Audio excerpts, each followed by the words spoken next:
Hey yo. Isaleko no go sleep.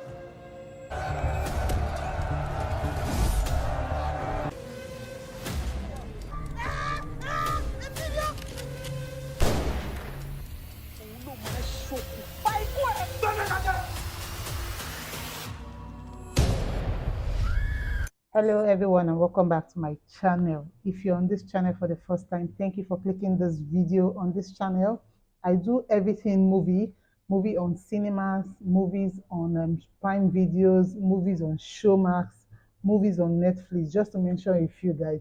So if this is the kind of content that you enjoy watching, kindly hit the bell button so that whenever I drop a new video, you get notification of my video, and also hit the subscribe button below. Don't forget to subscribe before you leave this channel, please. And also like, share, and leave your comments below, okay? And for my returning subscribers, thank you for always coming back to watch my video. Thank you for supporting me on this channel. I see you, I see your comments, and I don't take it for granted, okay? So without further ado, let us dive into the video.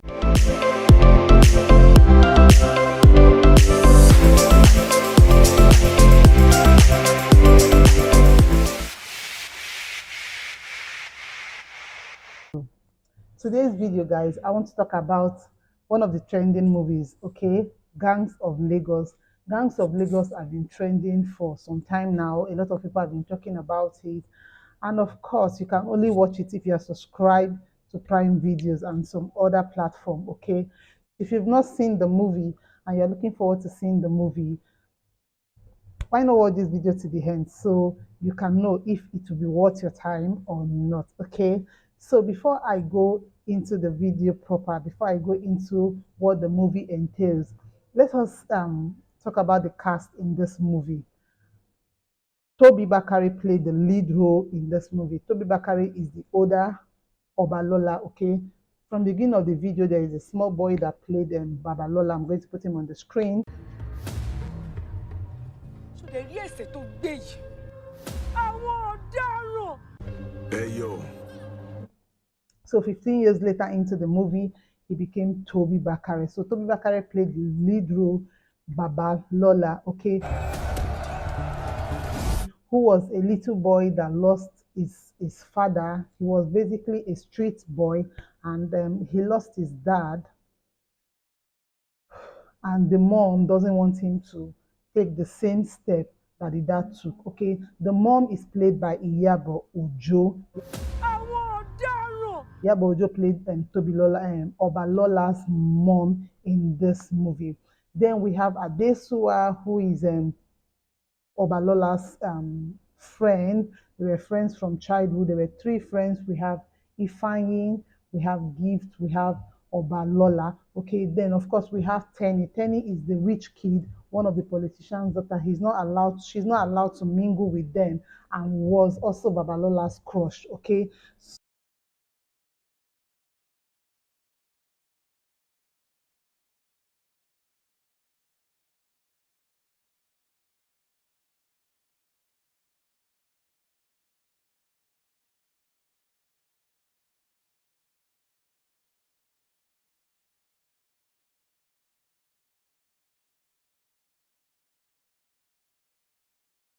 So, and Tenny was played by Bimbo Adeoye. Then we have Ifeanyi, who is Chike the singer. We have Adesuwa, who played Gift, and of course Tobi Bakare, who played Oba Lola. So basically, the movie just gives us an insight of what's transparent between agberos and politicians in Lagos. It's a kind of an eye-opener for us, especially for us living in Lagos, knowing in depth of what transparent between these agberos and politicians behind closed door. It is often said that these people are being used by these politicians to achieve their selfish interests. Yes, and this is what the movie is just showing, because Obalola in this movie is a street boy who has ambition, who wants to become something in life. He wants to travel abroad and make something out of his life. But these selfish politicians, Kazim, who is Tenny's father, used him as a thug to achieve his own selfish interests and do his dubious act committed within Lagos, or Isale Eko, as they call it in the movie.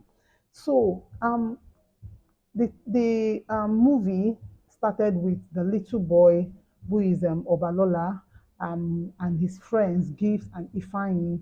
They were stealing on the streets of Lagos, and they also showed us someone called is like um is like this king of men, or what they call it, Alaye Bambam, who is like the street lord and he's feared by all. They are the shakers and movers of Lagos. They determine what happens in Lagos.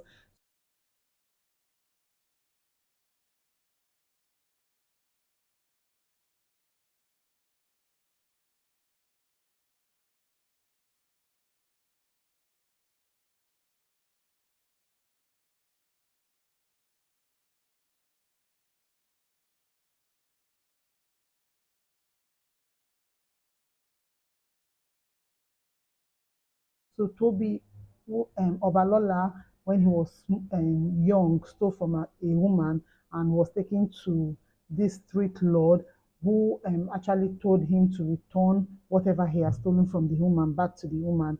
And I think that was where he met Kazim and Nino. Nino and Kazim are Agberus, and they are working for Alaye Bambam. They are his boys and aspiring to be in his position when they get older.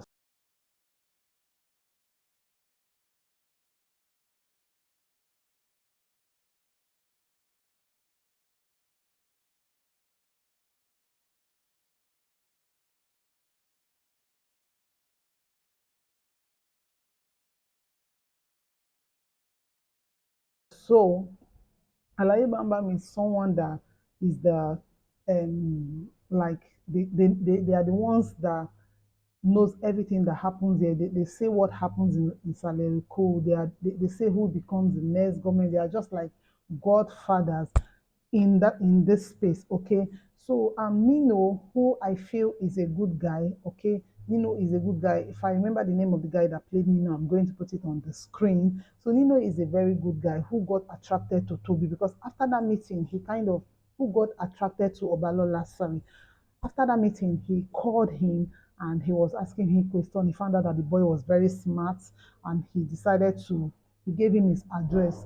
Then, unfortunately, the Balala's mom met him collecting her dress from Nino, and she took him to a church for deliverance. And after going through that torture, after going through all those pains, Obalala decided to run out of the house and went to Nino's house. Of course, he already had Nino's address. Okay.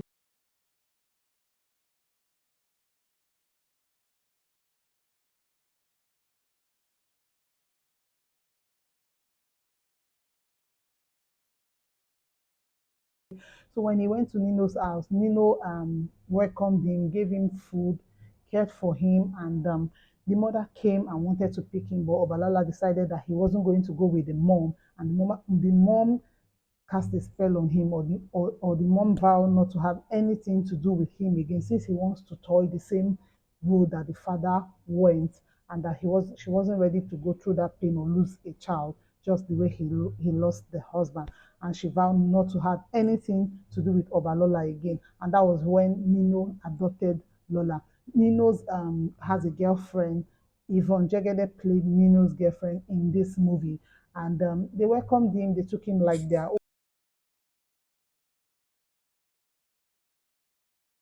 own. Unfortunately for Obalola, Tenny is just the next door um, neighbor to Tenny's father. Kazim is a next door neighbor to Nino, and he was closer to the love of his life. Okay, so now fast forward to 15 years later.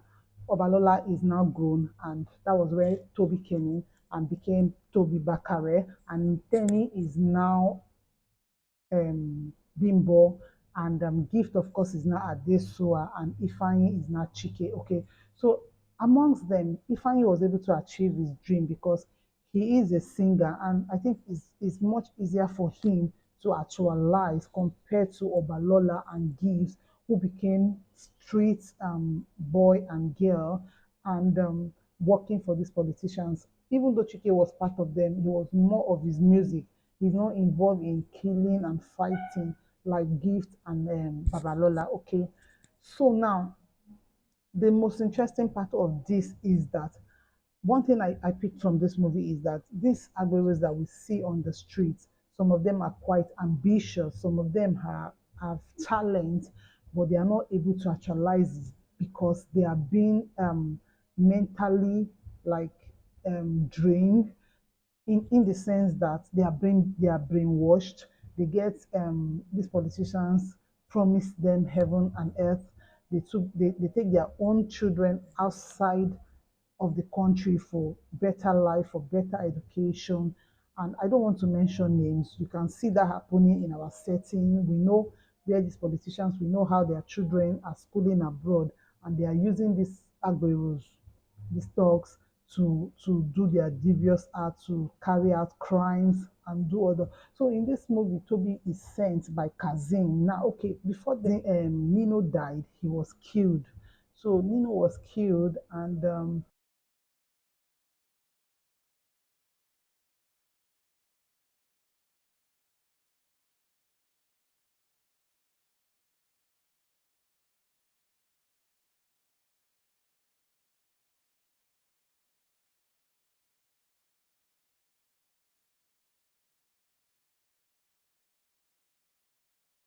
after Nino died, it wasn't easy for Babalola because this was somebody that mentored him.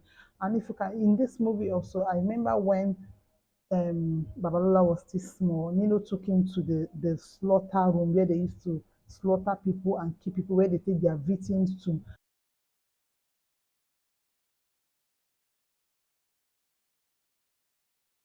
And even though he asked Babalola to wait in the car, Babalola still followed him inside. And at that tender age, he was able to see how they kill and butcher people. Okay, so Nino was like a mentor to him. He was somebody, for me, Nino was a good person who at the point even got tired of what he was doing, but he got killed, okay, before he could quit, because he has the potential of becoming the next Alaye Bambam, the next order of men, or what they call them. So but he was killed, which it was very obvious that it was Kazim that killed him, okay, out of jealousy, out of envy, because he was Baba Alaye Bam Bam's favorite, okay.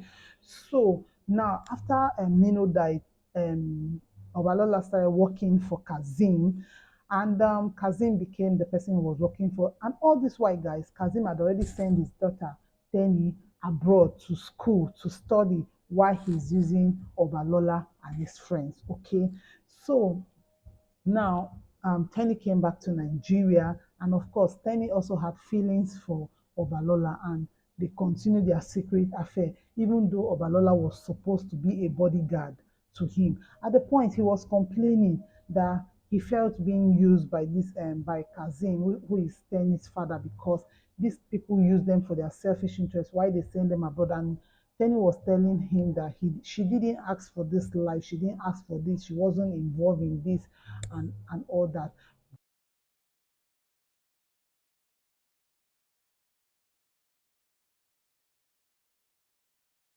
You dey whine me? You know see how so you dey stay? Little ìgbà yẹn 30, ìwọ nìkan dẹ̀ ń dágbé. O fẹ́ ká sọ̀rọ̀. Jẹ́ máa sọ. Abba, I didn't ask for this life. Ṣé ń gbọ́? Àwa yẹn la ask for this life, abi. But the whole storyline is, even though Toby was, Babalola was working for Kazim, not knowing that Kazim was the one that killed his father out of envy, this guy was still very selfish. Okay, he was still selfish. Okay, in the sense that he killed Ifeanyi. He killed Ifeanyi in this movie, and it was really painful. It was something that was so painful to watch, and I think a lot of these Agueros have gone down that same route, working for these politicians who just take them out of the way because they know one thing or the other, and they just feel, okay, let's just take this one out. They don't have feelings. These are people that have sacrificed their lives to work for them, yet it doesn't even cost them nothing, no feelings to just take their life.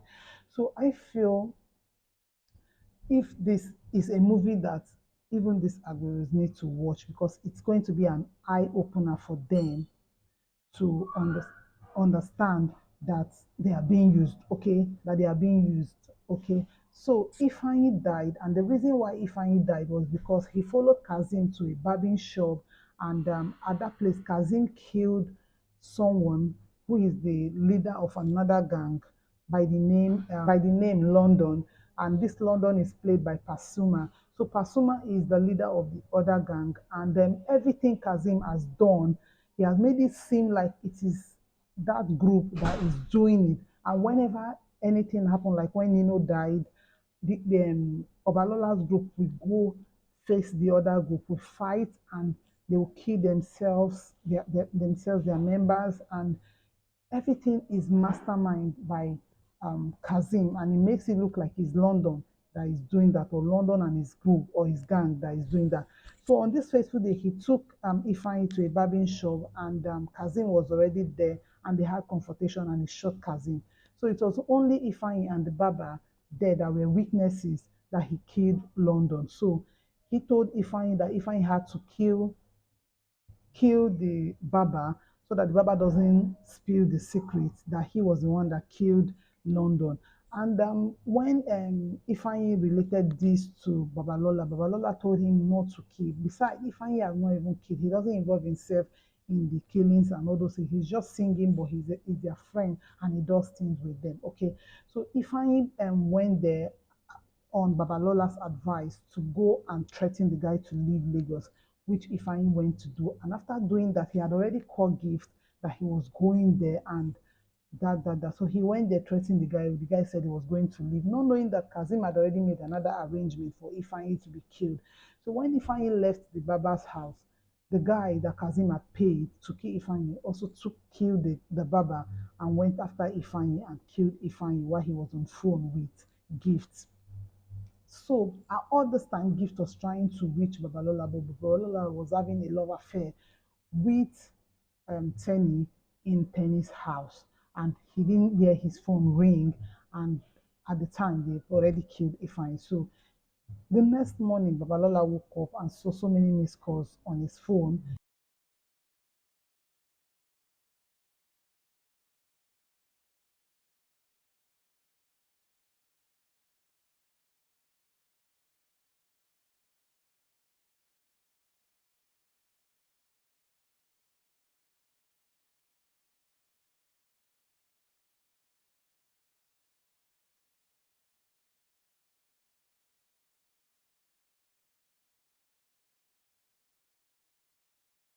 Pick up his phone, rush back to their base, found out that Ifeanyi was already dead. And it was so painful. He felt so bad. He went all out to find the killer. And he went, of course, the first people he went to attack was the London's group. And after much killings and fighting and everything, they sat him down to explain everything to him, that all this thing is a game that Kazim is playing. And they made him understand that Kazim has been behind all this atrocity that has been happening, but he paints it on London and his gang so that Babalola will not know that he was the one that was involved. And they explained to him. So he went to meet the guy.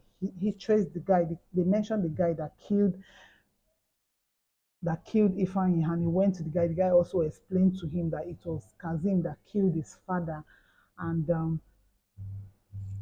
even killed Ifeanyi and all those stuff. And it was so painful because this is somebody he has dedicated his life. He has been serving dedicatedly. It was so painful, guys. So, and after them, Babalola had to go after Kazim, and they planned to execute him on the day they were burying London. So on that burial, these guys have already set up in strategic places.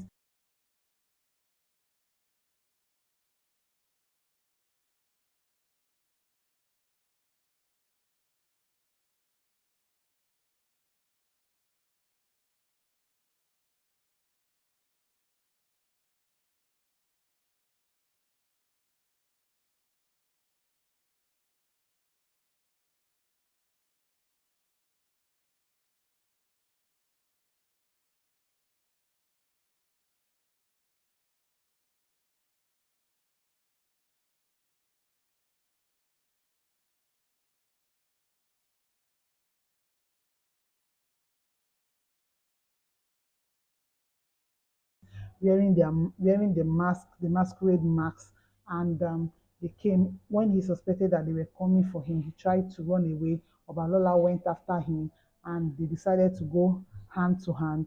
And of course, then he picked up his gun to shoot Obalola, but Gift came to the rescue and Gift shot Kazim before he could shoot Obalola. And that is how the story ended. The story ended. So, guys, my own is I'm just hoping that there's going to be another part, and okay, before then, guys, so Awalola forfeited his dream of traveling abroad because at the time, Ifeanyi already had a child and he has a mother, okay? So Ifeanyi had a child, a baby mother, a baby mama, and a mother.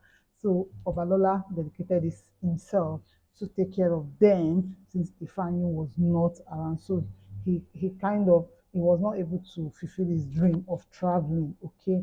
So lessons to be learned here is never sacrifice what they cannot ask their child to do. What you cannot ask your child to do, you can't ask me to do it, okay? And that's on periods, okay?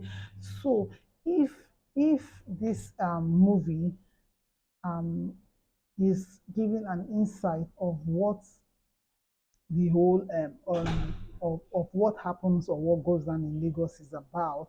And I think every Agbero on the street should see this movie and is going to like open their eyes or being an eye opener for them.